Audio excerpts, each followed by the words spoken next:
Hello bookworms! Today I'm going to be doing another news and stuff video. It has been so long since I did my last news video and I'm very sorry for that. I have spent the last week pretty much sifting through my email compilation of news that I've been saving up since February, and I'm only going to be sharing with you the most relevant things because some of the things that I had obviously have happened already since it has been that long. So before I get into the news, I just wanted to tell you that I actually broke down this video into 4 categories. First, I'm going to be talking about book news. Next, I'm going to be discussing adaptation news. Then after that, I have a million cover reveals to share. And then finally, I'll be sharing some book adjacent news. So that's going to be the format, so you know if there's something specific that you're looking for, that's the order things are going to be shared in. But anyway, I'm going to get started because I have quite a bit to fill you in on. First, which was completely unexpected news in my opinion, is that Suzanne Collins is actually going to be revisiting the world of the Hunger Games, and she's going to be writing a prequel novel that's going to be coming out on May 19th of 2020. The novel is going to be set 64 years before Katniss's Hunger Games, and the title is henceforth referred to as Untitled Panem Novel. So I'm kind of excited. It's been a million years since I've read the Hunger Games, so I'm curious how I would feel about it now going back and reading it, which I think I definitely want to reread them prior to this new Untitled Panem novel. And yeah, I'm just curious what that story will be like because it's been so long since Suzanne Collins has published a novel, and to go back to the Hunger Games is a big deal.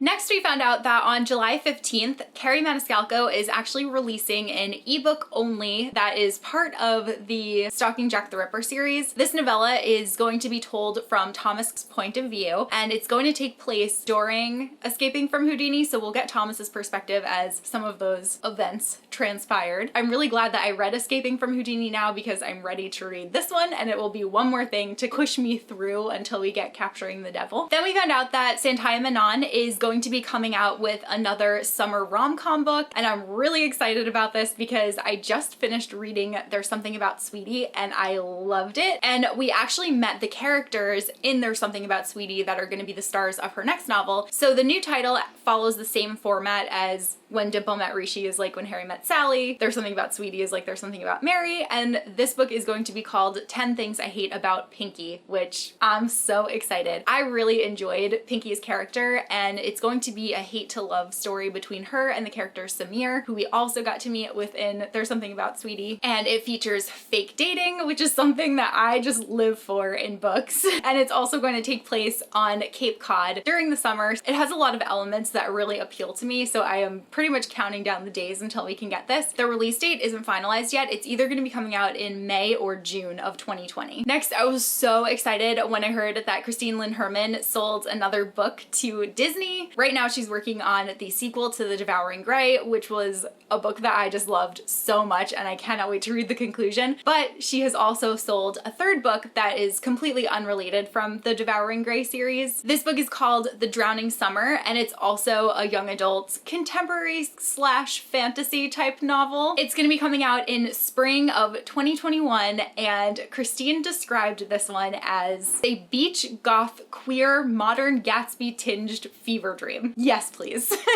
I'm so looking forward to this one. Next is the only cover reveal that I'm highlighting separate from the rest of the cover reveals, and that's because it's for the illustrated version of Goblet of Fire by J.K. Rowling. So she's been coming out with an illustrated book every year with the exception of last year. In the main Harry Potter series, we're up to the illustrated edition of Goblet of Fire, and I am so curious how enormous this book is going to be, and I can't wait to see the illustrations because this was always one of my favorites when I was a youngin'. The cover features Harry taking on the Hungarian Horntail in the Triwizard Tournament. And the final piece of book news that I'm going to share is that there's going to be a Jewish YA anthology coming out, and it's called It's a Whole Spiel, and there are going to be stories in it from David Levithan, Hannah Moskowitz, Nova Ren-Suma, Alex London, Dahlia Adler, Rachel Lynn Solomon, and a couple more authors. And there's actually also going to be a foreword that's written by Mayim Bialik. And this is actually going to be coming out kind of soon on September 17th, so we won't have to wait too much longer to read this one. Moving on to adaptations. So Netflix is actually going to be adapting The Babysitter's Club. Right now it's scheduled to have a 10 episode order, and I am so excited because Babysitter's Club is one of the 2 series, that and Goosebumps,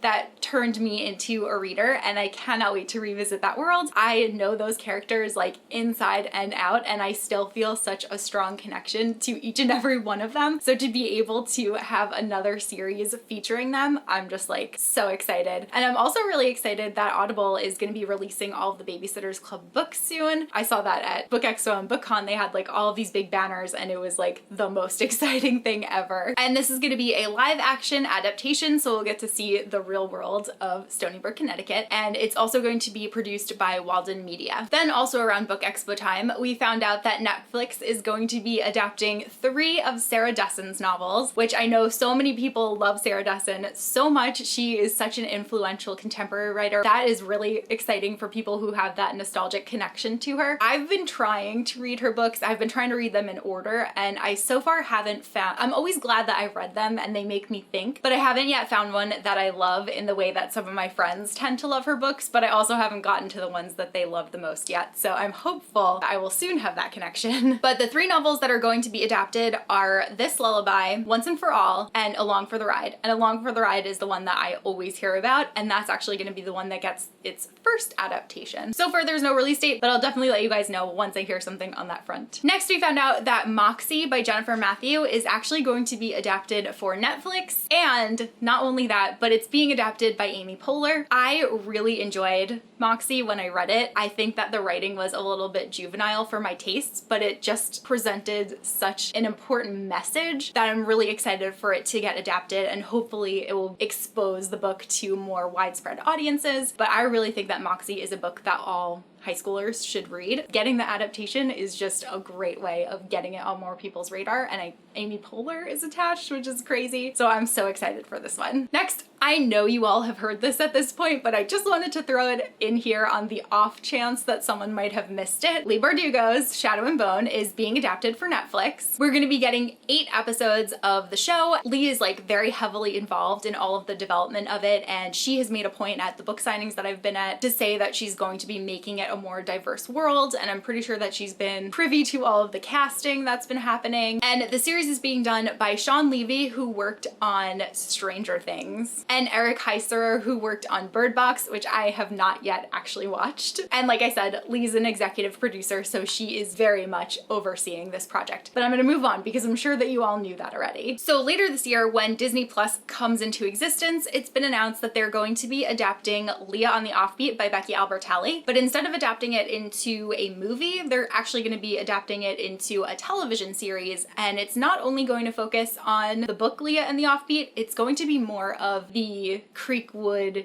universe. So we're gonna get all of the characters, all the people that we love from Simon, all the people that we love from Leah, probably some new characters that we have yet to meet, and we'll get a bunch of different storylines and not just the story of Leah, which I'm glad about because I didn't really love that book. Netflix also bought the rights to Let It Snow, which is a young adult holiday anthology that was written by John Green, Maureen Johnson, and Lauren Miracle. I really enjoyed that book when I read it, and I'm really excited that Netflix is going to be the streaming service to premiere it because I always look forward to holiday Netflix films. Also getting an adaptation is The Devil in the White City, which is a book that was written by Eric Larson, and this follows the murderer in Chicago. This adaptation is being spearheaded by Martin Scorsese and Leonardo DiCaprio for Hulu, which is crazy. Then on Sci-Fi, we're going to be getting an adaptation of Seanan McGuire's Wayward Children series, which this is like the perfect series to adapt for Sci-Fi. I could not think of a better place for this one to land. The showrunner is Joe Trax, and he actually worked on Percy Jackson the musical, as well as a series of unfortunate events. Next, the showrunner of Maniac on Netflix is going to be adapting Station 11 by Emily St. John Mandel. This is going to be a 10-episode limited series. It's going to be streaming on an upcoming service by Warner Media, but there has not yet been any date for the release of the streaming service. So these are things that are still in like the very early stages of development. The Chilling Adventures of Sabrina also got renewed for seasons 3 and season 4, so we have 3 more seasons coming our way, and I really need to catch up on this show. I thought that I was gonna love it. it, and then I had kind of a hard time getting into the first couple of episodes, but I really want to give it another shot because I really do love Sabrina the Teenage Witch, so I'll probably try to rewatch it sometime in the fall. Tana French's Dublin Murder series is being adapted by Starz. The show is going to adapt the first two novels, so In the Woods and The Likeness, and it's going to star Sarah Green and Killian Scott. It'll be premiering sometime in 2019, but I don't know the exact release date just yet. And lastly, for adaptations, All the Light We Cannot See is also going to be getting an adaptation. It's going to be on Netflix, and it's being produced by 21 Labs, which worked on Stranger Things as well as Arrival. Now I have a million cover reveals, so get ready. So actually just yesterday, the day before I'm filming this video, the cover was revealed for Marie Lu's new book, which is called The Kingdom of Back, and it's a YA historical fantasy novel following Mozart's sister, and it has one of the most beautiful covers that I have ever seen. Like, my immediate reaction was like,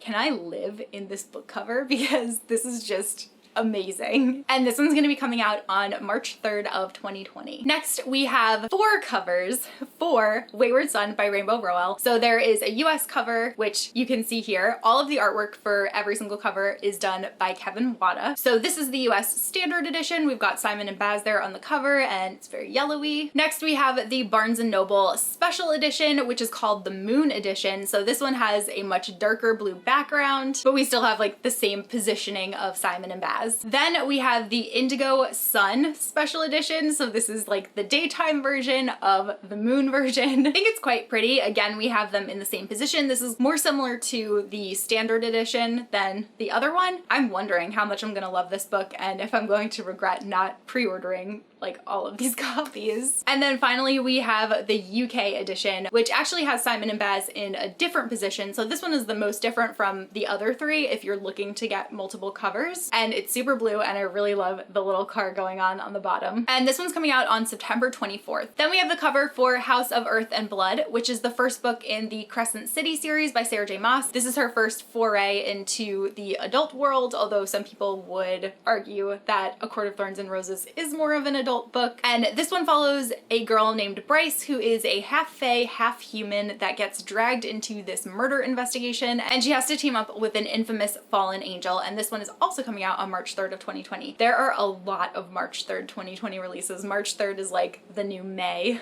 for some reason. There's just so much coming out that day, as you'll see. Then we got the cover reveal for The Map from Here to There by Emery Lord. I am obsessed with this cover. It is so beautiful. I love illustrated covers so much, and this one just like knocked it out of the park. And they're also going to be releasing a new edition of The Start of Me and You with a cover that matches this new cover for Emery's newest book, and both of them are just gorgeous. The redesign is going to be released in paperback. And Wednesday Books is also going to be releasing a paperback redesign, and that is for Courtney Summers' first novel, Cracked Up to Be. So this book was actually published 12 years ago, and now it's going to be republished on February 4th of 2020 with the beautiful new cover that matches Sadie. Then we have the cover for The King of Crows by Libba Bray. This is the 4th and final book in the Diviners series, and I am so ready. This cover reveal is really what pushed me to buy the 3rd book, because all of the covers are different, and now I know that those 2 at least are going to be the same. I really hope that one day they'll just come out with the Diviners books in a cohesive series. And this one's coming out on February 4th of 2020. Then we have the cover of The Toll by Neil Shusterman. This is the 3rd and final book in the Arc of the Scythe series, and this one's coming out on November 5th. I really love this cover. I was curious what colors they were going to go with. I was not expecting this combination, but I think it really works. Then we got the cover for Time of Our Lives by Emily Wibberley and Austin Sigmund Broca. I'm obsessed with this duo. They are like my new favorite contemporary writers. I read both of their books this year. I loved both of them so much, and I cannot wait to read like literally everything else that they come out with. So the new cover does in fact match the covers of the first 2 books, but this is the first contemporary that they're writing that isn't actually based on a Shakespeare play in some manner. And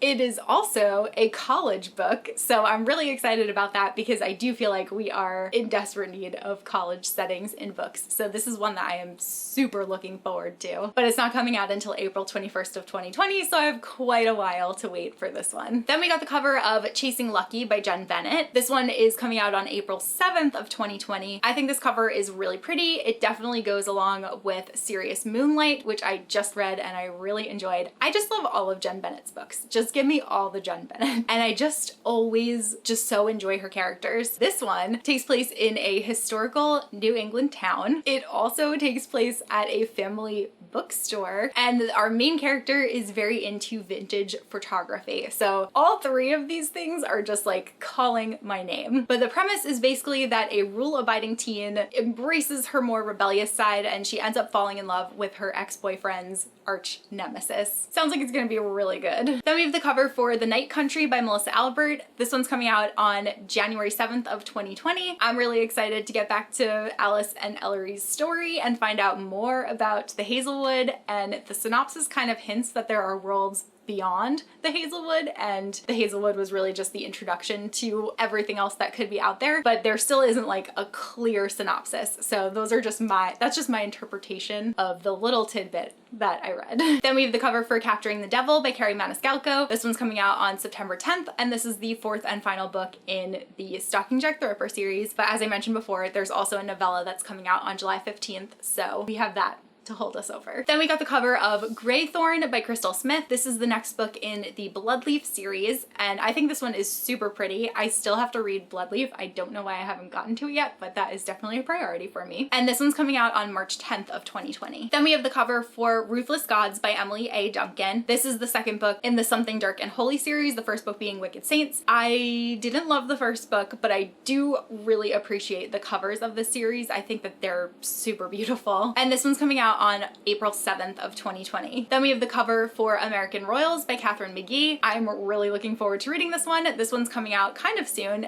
We only have to wait until September 10th of this year, so very shortly. I have already pre-ordered a copy. This is kind of like an alternate timeline type novel. It takes place in America in the present day, and we're following two American princesses who are descendants of George Washington, and they are vying for the crown as well as the heart of Prince Jefferson. Then we have the cover of Come Tumbling Down by Shauna Maguire, which is the next installment in the Wayward Children series. This one is following suit, and it's also coming out in January of 2020. She seems to release them every January, but in this one we're actually going to be continuing on the story of Jack and Jill, and we're going to be revisiting the moors and finding out everything that transpired after Every Heart a Doorway. Then we have the cover for Dead Voices by Catherine Arden. This is the second book in the Small Spaces series. So Catherine Arden is actually the author of the Bear and the Nightingale series, but she has come out with a middle grade series, and it's like a spooky, fun adventure. I read the first one and I really enjoyed it, so I'm definitely looking forward to picking up the second one as well, and I think that the cover is really cute. This one takes place in the winter at a ski resort, and there's gonna be ghosts and hot chocolate and our trio of friends, and I'm really looking forward to reading it. Then we have the cover for Bonecryer's Moon by Catherine Purdy. This is a Charlie Bowater cover, so you can bet that I am all about it. I love it so much. It's honestly just beautiful. This book hadn't been on my radar at all until that beautiful cover surfaced on the internet, and I was like, I need this in my life. This one's coming out on March 10th of 2020, and it has a really interesting premise, so I very much recommend checking it out on Goodreads because it's just too much to explain in this video. Then we have the cover for Our Wayward Fate by Gloria Chow. This one's coming out October 15th, 2020, and this is another Asian contemporary story. I really enjoyed her first book, American Panda, and I'm very much looking forward to this one. Then we have the cover for Find Me Their Bones by Sarah Wolf. This one's coming out on November 5th. I bought the first book in this series, which is Bring Me Their Hearts, because it has such a gorgeous cover, and I have yet to read it, but the second one is now making me want to pre-order the second book too. So let me know if you've read that one, because I just think it looks so gorgeous, and I'm so curious to hear opinions on it because I don't really hear anyone talking about it on BookTube. Then we have the cover for Hearts, Heroes, and Heath Hall by Casey West. This is Casey West's next rom-com. It's coming out on March 3rd of 2020, and while it does fall in line with the rest of her covers, I don't really like this one very much. I think it's the font that's kind of throwing me off. It just looks a little bit off to me, but I'm still gonna read it, obviously. Then we have the cover for Deadly Little Scandals by Jennifer Lynn Barnes. This is the sequel to Little White Lies. I really enjoyed that book, and I was surprised at the cover choice because it's much darker than the first book in the series. I wish that it would have been something a little bit lighter and that the books would match a little bit more, but I love Jennifer Lynn Barnes' writing, so I'm really looking forward to reading this one as soon as it comes out, which is also on November 5th of 2019. Then we have the cover for Tweet Cute by Emma Lord. This is another rom-com that looks super adorable, and I am obsessed with this cover. This one's coming out in January of 2020, and it's all about taking chances and finding romance in the last place that you would ever expect to. Then we have The Upside of Falling by Alex Light, and this one is also a rom-com, also with a really adorable illustrated cover. I love the girl on there who is reading. I think that's super cute and relatable. And this one's coming out in February of 2020. Then we have This Vicious Cure by Emily Suvada, and this is the conclusion to the This Mortal Coil trilogy. This is like a biological thriller. I really loved the first book in this series. I haven't yet read the second book, but I need to do that. And the third book, I really like the cover. It kind of reminds me of Goosebumps. Like anytime that I see neon green, I just think of Goosebumps. And this one's coming out on January 21st of 2020. Then we have the cover for A River of Royal Blood by Amanda Joy. I think this cover is super beautiful. This is a new young adult fantasy. It's an African fantasy, and it has two sisters who are vying for the crown and to be the queen. And this one's coming out on October 29th, 2019. Then we have the cover for The Madness Blooms by Mackenzie Lee. This is a book about the Dutch tulip fever, and I'm super interested in this one because I read a nonfiction book that had a very large section on tulips. It was called The Botany of Desire by Michael Pollan, in case you're interested, and I loved that book so much. It was so fascinating to me. But The Madness Blooms by Mackenzie Lee is coming out on February 4th of 2020. Then we have the cover for Splinter of Scars by Emily Bain Henry. I read Emily Bain Henry's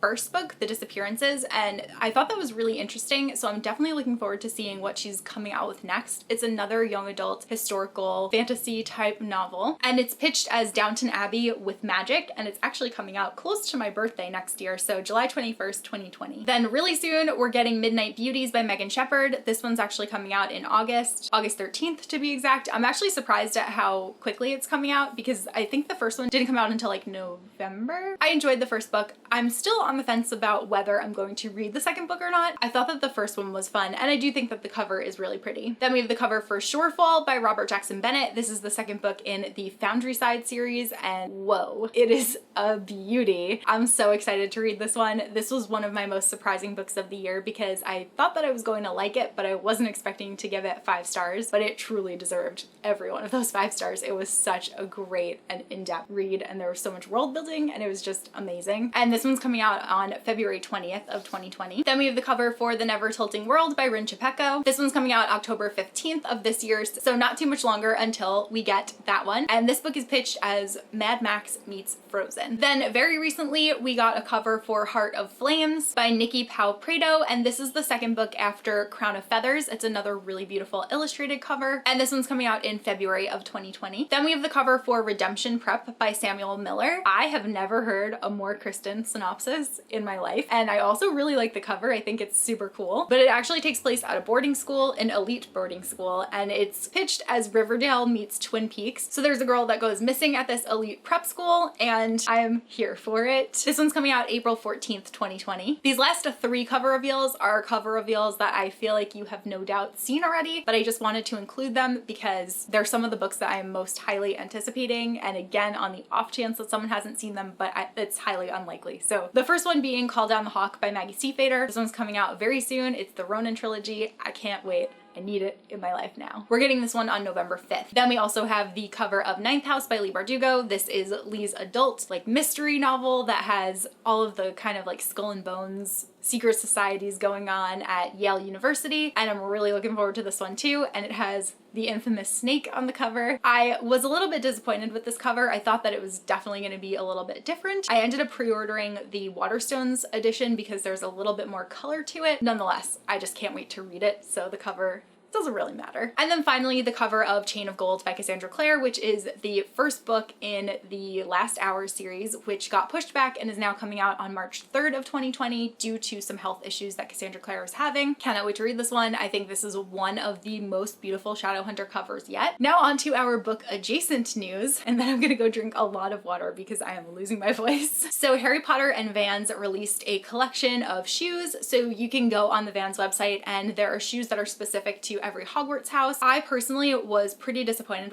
with this collection. I thought it was going to be a lot better than what it is, but I do really like the Golden Snitch shoes and the Marauders Map slip-ons. Those are the two that are like the saving grace of this collection for me. They're available now, so if you are interested in getting those Harry Potter shoes, you can find them on the Vans website. Next, there's going to be Stranger Things ice cream available at select Baskin-Robbins stores in the United States, and some of the stores are even going to be set up to look like Scoops Ahoy, which is the ice cream shop that Steve's going to be working in the third season of Stranger Things, and I love ice cream. I love Stranger Things. I'm excited. I really hope that there's gonna be a city location that has the Scoops Ahoy thing going on because I will be there. Then Spider-Man Into the Spider-Verse is getting 2 spin-off films, and I'm all for this. I want all of the Into the Spider-Verse spin-off films. Give me as many as we possibly can get. One of them is going to be a direct sequel, and it's going to have a Gwen and Miles romance plot, which again, I am here for. And then the other one is going to be more of a spin-off, and it's gonna focus on the Spider Ladies, so it's really going to be starring Spider-Gwen, Silk, and Spider-Woman. This is a little bit of random news, but The Notebook is going to be adapted into a Broadway musical. I'm curious to see how that will go. The Studio Ghibli video game Ni no Kuni, which is one of the most breathtaking video games I've ever seen. I have not yet completed it, but I have played for a couple of hours back when it was first released, and I really loved it. That's actually going to be adapted into an animated film by the Studio Ghibli team, and the target release date is summer 2019, so that should be happening soon. The author of Crazy Rich Asians, Kevin Kwan, has gotten a CBS comedy pilot. It's called The Emperor of Malibu. It's going to be following the son of a Chinese billionaire who announces his engagement to an American woman, and the family is not into that, so it does sound kind of similar to the Crazy Rich Asians series, but I'm definitely looking forward to seeing this one, and hopefully it'll get greenlit for a full season at least. There's also a Paddington animated series that's going to be coming to Nickelodeon in 2020. This is exciting news. I thought the Paddington movie was so cute. I still have to see the second one, but I really love the first one, and yeah,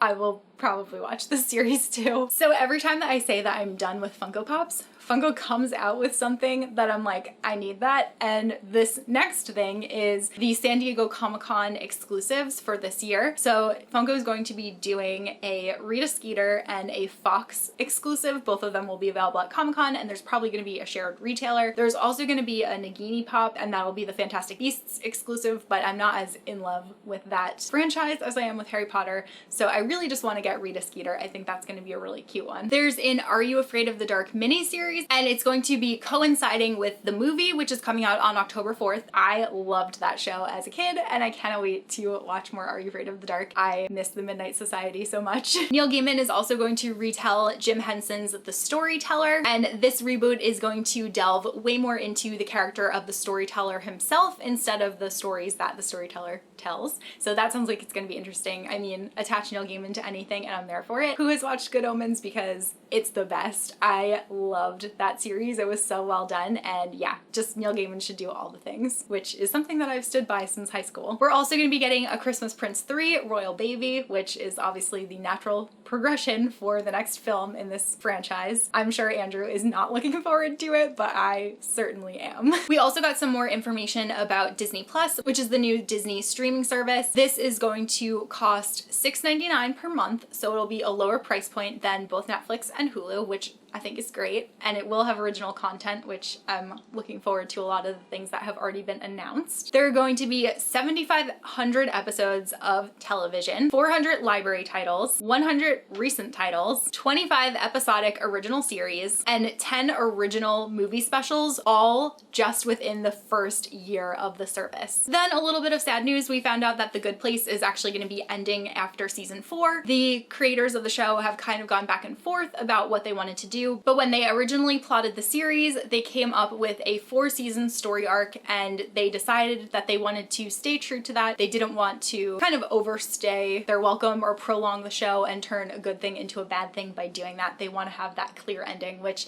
is something that you can respect, but it's such a great show, so it's definitely going to be missed. Veronica Mars is also coming to Hulu, which is so exciting, and I'm talking about the new Veronica Mars. I don't know if the old one is going to be streaming on Hulu at any point, but the Veronica Mars reboot is coming on July 26th, and all 8 episodes will be hitting Hulu that day, so you can binge them all to your heart's desire. And then lastly is a little bit of nostalgic news for me, and it's that the Spice Girls are actually getting an animated feature film. There hasn't been any word on whether it's going to be a sequel to Spice World, which is the other beloved Spice Girls film, or if it's going to be something completely new, but either way, I'm pretty excited about this and very much looking forward to watching it when it comes out. So those are all of the news topics that I had to talk about today. I promise I will do these more often so that they don't have to go on for this long. Let me know what news you're most excited about. Let me know if there's anything that I mentioned that maybe you hadn't heard about before. And that's all that I have for this video, so I will see you guys soon in a new one. Bye!